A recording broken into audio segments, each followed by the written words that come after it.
Hello दोस्तों, कैसे हो आप। मैं उम्मीद करती हूँ आप सबका कल का फेस्टिवल बहुत अच्छा रहा होगा। मेरा भी बहुत अच्छा था।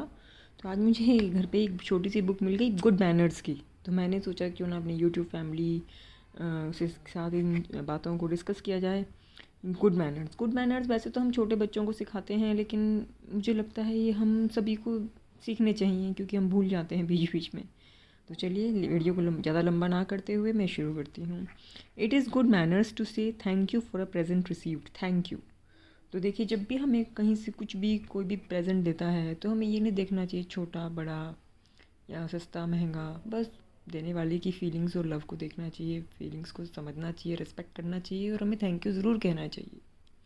तो always knock at the door before entering the room.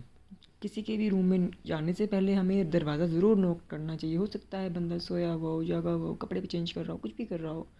Privacy हर किसी की होती है, तो हमें हमेशा नॉक करना चाहिए और ये चीज़ का ध्यान बच्चे बड़े सबको रखना चाहिए।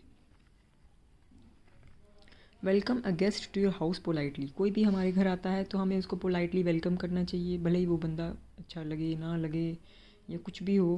पर हमें हर बंदे से, कोई भी हमारा घर आता है तो उसे हमें पोलाइटली ही वेलकम करना चाहिए। हमारे शास्त्रों में तो लिखा भी है अतिथि देवो भव। तो जो कोई भी हमारे घर आता है वो एक देवता के समान होता है, तो हमें उसको पोलाइटली वेलकम करना चाहिए। Say good morning to the teacher. ये सिर्फ बच्चों के लिए नहीं है, ये हम जो बड़ी जॉब करते हैं, कुछ भी हैं, कुछ भी हम किसी भी फील्ड में काम करते हैं तो हमें अपने को वर्कर्स होते हैं, हमारा स्टाफ होता है, सबको अपने विश करना चाहिए गुड मॉर्निंग गुड आफ्टरनून। ये सब के लिए है ये manners. Brush your teeth twice a day. तो हमें दिन में 2 बार ब्रश करना चाहिए, ये ज़रूर से ज़रूर करना चाहिए। इससे हमारे दांतों की हेल्थ बहुत अच्छी रहती है। क्या होता है ना, अगर हम रात को ब्रश नहीं करते हैं तो सारा का सारा खाना मुंह में फंसा रह जाता है और फिर उससे कैविटीज़ बनती हैं, हमारे दांत ख़राब होते हैं। तो दांतों की लंबी लाइफ के लिए दांत देखिए हमें पूरी उम्र चाहिए। ऐसा नहीं है कि 10-20 साल चाहिए, इट्स लाइफ लॉन्ग नेसेसिटी। तो दांतों को हेल्दी रखना बहुत ज़रूरी है। तो इसके लिए हमें ज़रूरी है कि हम दांतों को 2 बार ज़रूर से ज़रूर ब्रश करें। Keep your nails clean. हमें अपने नेल्स को साफ़ रखना चाहिए। अगर हम गंदे नेल्स रखेंगे या कटे फटे नेल्स रखेंगे तो उससे क्या होगा ना, हम हाथों से ही खाना खाते हैं, वही नेल्स के सारे जर्म सीधा पेट में जाएंगे, फिर इन्फेक्शन, बीमार हो जाएंगे हम लोग, पेट ख़राब हो जाएगा, बहुत सारी बीमारियां लग जाएंगी। और टेक अ बाथ डेली। देखिए दोस्तों, जितनी मर्जी सर्दी हो रोज़ नहाना चाहिए, चाहे थोड़ा ही सही, थोड़े टाइम लगा के नहा लीजिए, पर डेली नहाइए। उससे क्या होता है ना, हमारी बॉडी के सारे इन्फेक्शन और जर्म्स ख़त्म हो जाते हैं, हम बीमार कम पड़ते हैं, हम हेल्दी रहते हैं। तो हमें कितनी भी ठंड हो हमें रोज़ नहाना चाहिए। Share your toys with others. हमें बच्चों को सिखाना चाहिए कि वो अपने टॉयज़ को, जो भी बच्चे आते हैं उनके साथ शेयर करें, और हमें बड़ों को भी ये चीज़ सीखनी चाहिए, हम अपनी चीज़ों को दूसरों के साथ शेयर करना सीखना चाहिए। तो sharing is caring. Help your classmate. ये सिर्फ बच्चों के लिए नहीं है कि हम बच्चों को तो सिखा दें, खुद करें ना।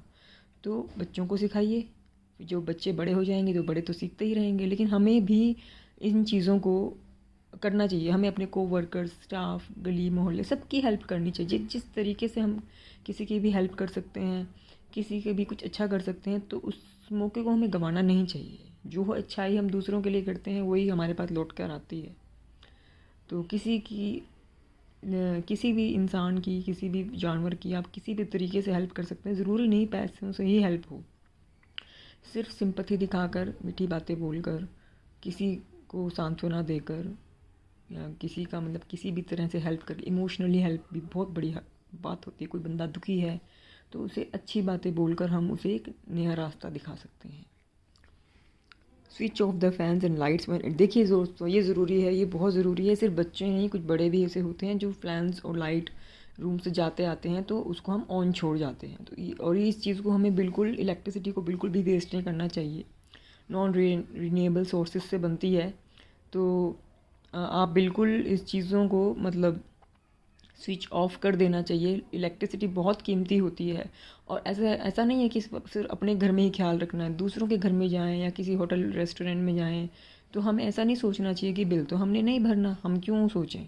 तो अगर कहीं पे भी जाते हैं, किसी और के घर में जाते हैं, किसी होटल रेस्टोरेंट में, तो हमें साथ के साथ इलेक्ट्रिसिटी को मतलब वेस्ट नहीं करना है कि रूम लॉक करके चले गए और लाइट फैन चल रहे हैं, एसी चल रहा है। It's wrong. Electricity non renewable है, बहुत मुश्किल से इलेक्ट्रिसिटी बनाती है हमारी सरकार।